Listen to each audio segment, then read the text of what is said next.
Hello everyone, today we are discussing about antihypertensive drug. Before we discussing the antihypertensive, we should know about hypertension.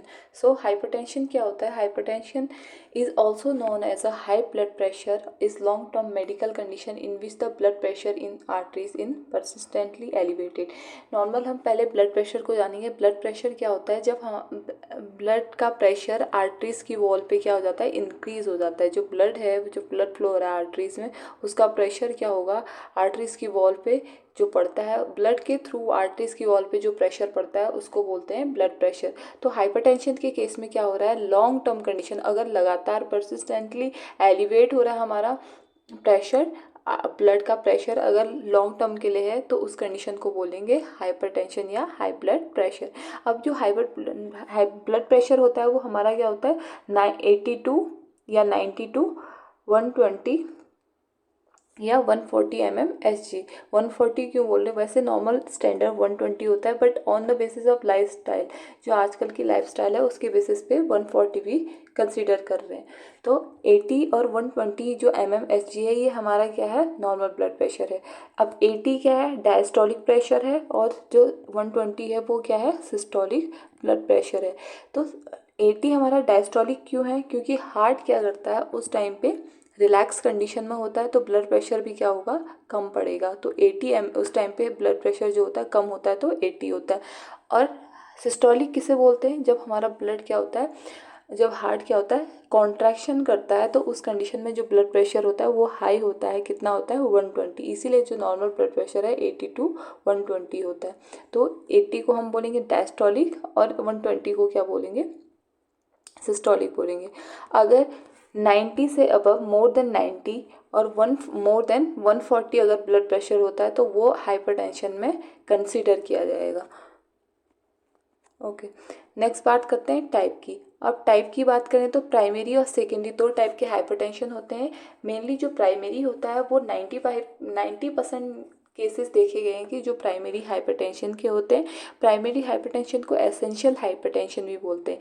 इसके लेकिन जो causes होते हैं, जो aetiological factor हैं, वो हमारे जो रिस्क फैक्टर है वो अननोन होते हैं. अब अननोन हो सकता है वो इन्वायरमेंटल फैक्टर हो. इन्वायरमेंटल फैक्टर में स्ट्रेस हो, लैक ऑफ एक्सरसाइज हो, हार्मोनल एक्टिविटीज़ हो, हमारी डाइट हो सकती है, और अल्कोहल कंजप्शन हो सकता है, स्मोकिंग हो सकती है. बहुत सारे इन्वायरमेंटल फैक्टर हो सकते हैं जिसकी वजह से प्राइमरी हाइपरटेंशन होने के चांसेस हो सकते हैं. बट सेकेंडरी हाइपरटेंशन जो होता है वो हमारा किसी पर्टिकुलर डिजीज़ की वजह से हो सकता है या किसी मेडिसिन की वजह से हो सकता है. जैसे किडनी डिजीज़, लीवर डिजीज़, इनकी वजह से हाइपरटेंशन बढ़ सकता है. अब बात करते हैं रिस्क फैक्टर की. डिफरेंट रिस्क फैक्टर होते हैं जैसे नॉन मॉडिफाई. अब मॉडिफाई इनको नहीं, जो नॉन मॉडिफाई हैं उसको हम मॉडिफाई नहीं कर सकते हैं. जैसे एज है, ठीक है, एथनिसिटी है, जेनेटिक्स है या जेंडर, इन चीज़ों को चेंज नहीं कर सकते. तो इनकी वजह से हमारा हाइपरटेंशन हो सकता है. और जो मॉडिफाई की जा सकती है, जैसे एक्सेस डाइटरी सॉल्ट हम कम ले सकते हैं. एक्सेस डाइटरी सॉल्ट की वजह से हो सकता है hypertension. Poor diet and obesity की वजह से हो सकता है. अल्कोहल कंजप्शन की वजह से हो सकता है. लैक ऑफ फिजिकल एक्टिविटीज़ की वजह से हो सकता है. सोशल इकोनॉमिक स्टेटस की वजह से हो सकता है. और मेंटल हेल्थ की वजह से भी हाइपरटेंशन हो सकता है. ये रिस्क फैक्टर हैं सारे, इनकी वजह से हाइपरटेंशन होता है. अब बात करते हैं अगर हाइपरटेंशन, पेशेंट को हाइपरटेंशन हो गया तो क्या क्या साइन सिम्टम्स हो सकते हैं. सबसे पहले डिफ़िकल्टी इन ब्रीथिंग, उसे सांस लेने में दिक्कत होगी. सीवियर हेडेक, उसका सर दर्द, बहुत ज़ोर से सर दर्द होगा, सर दर्द करेगा. विज़न प्रॉब्लम हो सकती है, देखने में प्रॉब्लम हो सकती है. फटीग, थकान हो सकती है उसको. चेस्ट पेन हो सकता है. और पोंडिंग इन चेस्ट, नेक में क्या होगा? दर्द होना स्टार्ट हो जाएगा, या चुभन टाइप की उसकी नेक या चेस्ट वाले पोर्शन में होना स्टार्ट हो जाएगी. अब बात करते हैं कॉम्प्लिकेशन की. अगर हाइपरटेंशन्स कंटिन्यूसली रहे तो हाइपरटेंशन की लॉन्ग टर्म कंडीशंस हो तो क्या क्या कॉम्प्लिकेशंस हो सकते हैं. लॉन्ग टर्म कंडीशंस में फर्स्ट क्या हो सकता है? एथेरोस्क्लेरोसिस हो सकता है, एन्यूरिज्म हो सकता है, या एरोटिक डायसेक्शन हो सकता है. और सेकंड बात करें, क्रोनिक किडनी डिजीज़ हो सकती है. ये तो हमारे हार्ट से रिलेटेड है या हमारे ब्लड वेसल से रिलेटेड डिजीज़ है। अब नेक्स्ट है क्रोनिक किडनी डिजीज़ में हेमेटूरिया हो सकता है। हेमेटूरिया में होता है कि यूरिन में ब्लड आना, और यूरेनिया हो सकता है, प्रोटीनीमिया हो सकता है, और कार्डियक फेलियर की कंडीशन हो सकती है जिसमें पल्मोनरी एडिमा हो सकता है, मायोकार्डियल इंफ्रैक्शन हो सकता है, लेफ्ट वेंट्रिकुलर हाइपरट्रॉफी हो सकती है। स्ट्रोक की बात करें तो ब्रेन में स्ट्रोक होगा तो हेमरेज होगा, सीजर हो सकता है, और वस्कुलर डिमेंशिया मतलब नींद नहीं आती है। और थर्ड है ब्लाइंडनेस। ब्लाइंडनेस में क्या हो सकता है, हेमरेज हो सकता है, आई की जो ब्लड वेसल्स हैं, एक्सुडेट्स मतलब पानी निकलता है बार बार, निपिंग मतलब होता है आँख में चुभन टाइप की फील होता है, और पेप्लियो एडिमा हो सकता है। ये सारी कॉम्प्लिकेशन है। अगर लॉन्ग टर्म कंडीशन रही हाइपरटेंशन की तो ये सारी चीज़ें आगे होने के चांसेस है। अब मैनेजमेंट की बात करें तो अगर ये सारी चीज़ें हो रही है तो हमें मैनेज करना पड़ेगा हाइपरटेंशन को। तो फर्स्ट हम लाइफस्टाइल मॉडिफिकेशन के थ्रू मैनेज कर सकते हैं, सेकंड फार्माकोलॉजिकल थेरेपी के बेसिस पे। तो लाइफस्टाइल मॉडिफिकेशन की बात करें तो वेट रिडक्शन के थ्रू हम मैनेज कर सकते हैं, और दूसरा डाइटरी अप्रोचेस टू स्टॉप हाइपरटेंशंस। और ऐसी डाइट जो हमारे हाइपरटेंशन को इंक्रीज कर रही है तो उसको हम कम कर सकते हैं। सोडियम का रिडक्शन कर सकते हैं, सॉल्ट इंटेक कम कर सकते हैं, अल्कोहल कंजप्शन, स्मोकिंग कंजप्शन को कम कर सकते हैं, एक्सरसाइज कर सकते हैं, स्ट्रेस को मैनेज कर सकते हैं। और फार्माकोलॉजिकल थेरेपी की बात करें तो फार्माकोलॉजिकल थेरेपी में हम क्या देंगे, ड्रग देंगे। तो डिफरेंट टाइप की ड्रग यूज़ की जाती हैं।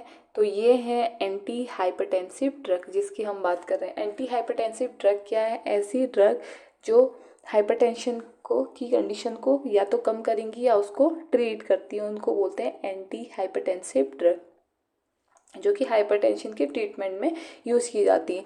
जैसे डायरेटिक हो गया, एज इनिबिटर हो गया, एंजियोटेंसिन रिसेप्टर, एंजियोटेंसिन ब्लॉकर हो गया, डायरेक्ट रेनिन इनिबिटर हो गया, कैल्शियम चैनल ब्लॉकर हो गया, बीटा एड्रेनर्जिक ब्लॉकर हो गया, beta and alpha adrenergic blocker हो गया, अल्फा एड्रेनर्जिक ब्लॉकर हो गया, सेंट्रल अल्फा टू एडिनोमाइमेटिक हो गया, वेसोडाइलेटर हो गया। अब बात करते हैं डायरेटिक्स की। अब फर्स्ट ड्रग है डायरेटिक। डायरेटिक में सबसे पहले थायजाइड यूज़ किया जाता है। थायजाइड क्या होता है, यूज़फुल ड्रग है जो मोस्टली यूज़ की जाती है कॉम्बिनेशन थेरेपी के साथ, बीटा ब्लॉकर के साथ और एज इनिबिटर के साथ इसको सबसे ज़्यादा यूज़ किया जाता है, जो क्या करती है, हाइपरटेंशन को रिड्यूस करने में हेल्प करती है। लूप डायरेटिक की बात करें तो लूप डायरेटिक क्या होती है, ऐसी ड्रग होती है जो क्या करती हैं, रीनल वस्कुलर रेसिस्टेंस को डिक्रीज करती हैं, जिसकी वजह से रीनल ब्लड फ्लो क्या होगा, इंक्रीज होगा। रीनल ब्लड फ्लो इंक्रीज होगा तो उतना ज़्यादा यूरिन आउटपुट निकलेगा, उतना ज़्यादा डायरेटिक इफेक्ट शो होगा। पोटेशियम स्पेरिंग डायरेटिक की बात करें तो दो ड्रग यूज़ की जाती, डिफरेंट टाइप की ड्रग यूज़ की जाती है, बट यहाँ पे एमिलोराइड लिया है। एमिलोराइड क्या करता है, inhibitor of epithelial sodium transport distal tubule और कलेक्टिंग डक्ट में जो सोडियम का रिटेंशन हो रहा था उसको क्या करेगा, ब्लॉक करेगा। कौन, एमिलोराइड ड्रग करती है। और दूसरा है स्पाइरोनोलैक्टोन्स में क्या होता है, पोटेशियम लॉस को क्या करता है, ये प्रिवेंट करता है, ये रिड्यूस करता है, क्योंकि पोटेशियम लॉस बहुत ज़्यादा होता है तो उसको हम क्या करेंगे, रिड्यूस करेंगे हाइपरटेंशन के पेशेंट में। अब है beta adeno blocking agent. Beta receptor normally heart में बीटा 1 रिसेप्टर प्रेजेंट होता है। इसमें बीटा 1 रिसेप्टर क्या करता है, एगोनिस्ट जो होता है वो बाइंड होगा बीटा 1 रिसेप्टर से, तो हार्ट में क्या होगा, कॉन्ट्रैक्शन होगा। तो हमें क्या करना है, हार्ट रेट को, कॉन्ट्रैक्शन को कम करना है, और दूसरा रेनिन को कम करना है, क्योंकि दोनों का रोल होता है हाइपरटेंशन को, ब्लड प्रेशर को इंक्रीज करना।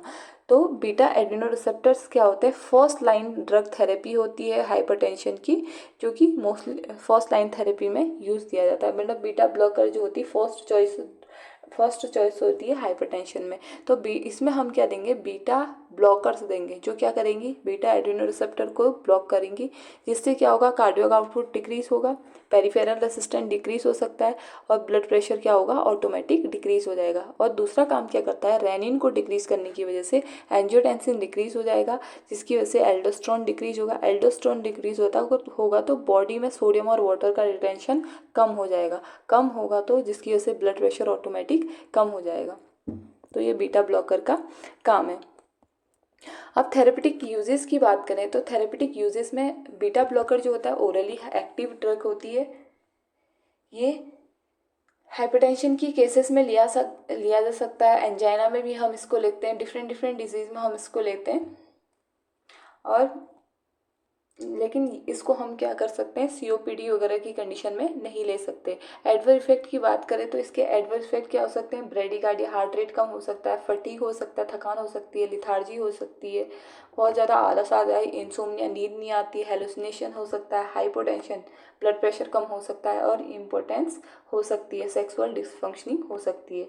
और साथ ही साथ ये क्या करता है, ये ड्रग STL के लेवल को कम करती है, जो कि गुड कोलेस्ट्रॉल बोला जाता है, हाई डेंसिटी लिपोप्रोटीन, जो कि बॉडी के लिए गुड कोलेस्ट्रॉल है, उसको भी डिक्रीज कर देती है। लेकिन प्लाज्मा में ट्राइग्लिसरॉल के लेवल को ये इंक्रीज कर देती है। ये सारे क्या है, एडवर्स इफेक्ट हैं किसके, बीटा ब्लॉकर्स के। हाइपोटेंशन, ब्रेडिकार्डिया, फटीग, इंसोम्निया और सेक्सुअल डिसफंक्शन।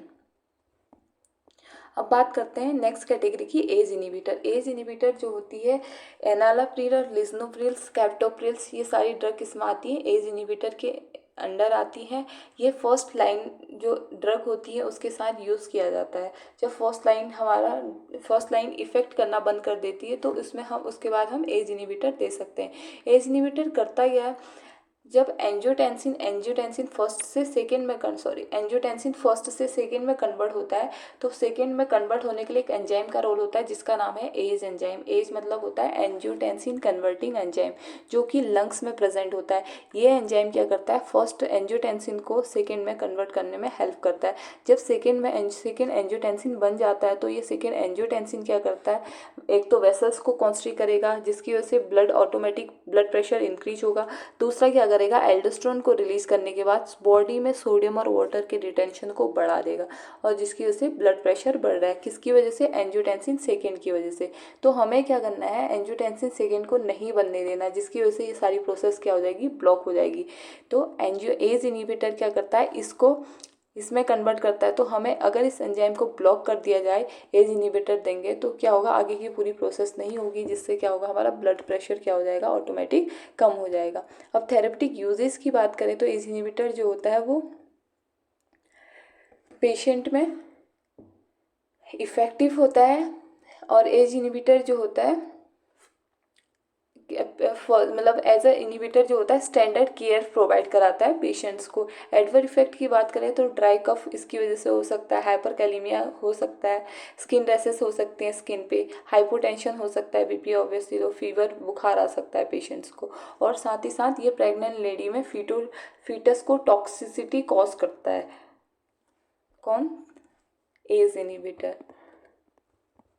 अब बात करते हैं एंजियोटेंसिन सेकेंड रिसेप्टर एंटागोनिस्ट की। एंजियोटेंसिन सेकेंड रिसेप्टर एंटागोनिस्ट जो होता है, जैसे लोसार्टेन, इसमें ड्रग यूज़ की जाती है, लोसार्टन, टेलमिसार्टन, ये सारी ड्रग यूज़ की जाती है। इसमें क्या होता है, एंजियोटेंसिन सेकेंड रिसेप्टर एंटागोनिस्ट में क्या होता है, ये सिमिलर एक्शन वर्क करती है, एज इनिबिटर के सिमिलर वर्क करती है, लेकिन ये प्रोड्यूस करती है, वेसल्स को डायलेट कर देती है, और ब्लड प्रेशर को क्या कर देती है, डिक्रीज करती है। साथ ही साथ क्या करती है, सोल्ट और वाटर के रिटेंशन को डिक्रीज करती है। फर्स्ट वेसोडाइलेशन करेगी, ब्लड प्रेशर को लो कर देती है, और डिक्रीज कर देती है जो वाटर रिटेंशन, क्योंकि सॉल्ट और वाटर रिटेंशन बॉडी में ज़्यादा होगा उतना ज़्यादा हाइपरटेंशन होने के चांसेस हैं। तो हमें क्या करना है, सॉल्ट को बाहर निकालना है, ठीक है। और एडवर्स इफेक्ट की बात करें तो सेम एज इनिबिटर की तरह इसमें कफ, एंजियोएडिमा, ये सारे क्या है, एज इनिबिटर के सिमिलर है, और ये फिटोटॉक्सिक इफेक्ट भी शो करता है। अब है calcium channel blocker. Calcium channel blocker जो होता है फर्स्ट लाइन एजेंट की तरह इसको भी रिकमेंड किया गया है। ये लेकिन एंजाइना के केस में इसको दे सकते हैं, एंजाइना के केस में भी इसको ट्रीट कर सकते हैं, बट हाई डोज है इसका, या high dose of short acting calcium channel blocker जो होती है वो क्या करती है, मायोकार्डियल इन्फार्क्शंस के रिस्क को बढ़ाने में हेल्प करती है। तो इसको मोस्टली अवॉइड किया जाता है, ठीक है। तो कैल्शियम चैनल ब्लॉकर जैसे पेरापामिल हो गया, डेल्टाजिम हो गया, डाइहाइड्रोपायराडिन्स हो गया, नेफिडिपिन, एमिलोडिपिन, फेलोडिपिन, ये सारे इसमें आते हैं, ठीक है। तो डिफरेंट टाइप की ड्रग होती हैं कैल्शियम चैनल ब्लॉकर की। कैल्शियम चैनल ब्लॉकर करता क्या है, calcium channel blocker L type calcium channel होते हैं हार्ट में, या स्मूथ मसल्स की बात करें तो उसमें क्या होता है, इसमें कैल्शियम चैनल ब्लॉकर का काम क्या होता है, कॉन्ट्रैक्शन करना, बट ये क्या करता है, कॉन्ट्रैक्शन ना करके वैसोडाइलेटिंग की तरह ये क्या करता है, काम करता है, मतलब कि मसल्स जो होंगी उनको रिलैक्स करने का काम करेगा। जैसे मेनली किस में काम करेगा, आर्टियोल्स में। प्रेशर कहाँ पे क्रिएट हो रहा है, आर्टरीज में हो रहा है, तो वहाँ पे आर्टरीज को क्या करेगा, ये रिलैक्स करने का काम करेगा। और थेरेपेटिक यूजेस की बात करें तो ये हाइपरटेंशन में यूज़ किया जाता है, एंजाइना में भी इसका यूज होता है, ठीक है। अब इसके एडवर्स इफेक्ट की बात करें तो कॉन्स्टिपेशन कैल्शियम चैनल ब्लॉकर की वजह से हो सकता है, वर्टिगो चक्कर आ सकते हैं, हेडेक हो सकता है, फटीग हो सकता है और बीपी कम हो सकता है। अब है अल्फा एड्रेनोरिसेप्टर ब्लॉकिंग एजेंट। अल्फा जो इनहिबिटर होते हैं, पैराजोसिन, डॉक्साजोसिन और टेराजोसिन ड्रग यूज की जाती है। ये क्या करते हैं, बीपी को कम करते हैं, साथ ही साथ रिलैक्स करते हैं आर्टरीज को या वेनिस स्मूथ मसल्स जो होती है उनको क्या करेगा, जो भी ब्लड वेसल्स हैं ओवरऑल कहने का मतलब है, उसको रिलैक्स करने का काम करती है। और जो ये ड्रग होती है वो मिनिमल कार्डियक आउटपुट शो करती है, साथ ही साथ ग्लोमेरुलर फिल्ट्रेशन रेट और रीनल ब्लड फ्लो है उनको भी कम करती है। और बात करें लॉन्ग टर्म में यूज़ करें तो इसकी वजह से हार्ट रेट बढ़ सकता है, टैकीकार्डिया होने के चांसेस बढ़ सकते हैं, लेकिन ये क्या करता है, सॉल और वाटर रिटेंशन नहीं करता है।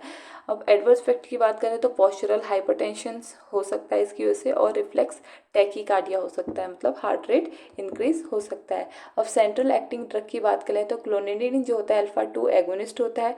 ये क्या करता है, रीनल ब्लड फ्लो को डिक्रीज नहीं करता है, लेकिन ये कहीं ना कहीं सोडियम और वाटर रिटेंशन को क्या कर रहा है, इंक्रीज कर रहा है। और इसको कॉम्बिनेशन किसके साथ दिया जाता है, डाययूरेटिक के साथ दिया जाता है, जिसकी वजह से सडेशन और ड्राई नेजल म्यूकोसा हो सकता है, इसके साइड इफेक्ट हैं। अब बात करें, ये सेंट्रल एक्टिंग ड्रग है। अल्फा मिथाइल डोपा जो होते हैं वो क्या करते हैं, डायरेक्टली सीएनएस पे एक्ट करते हैं, जिसकी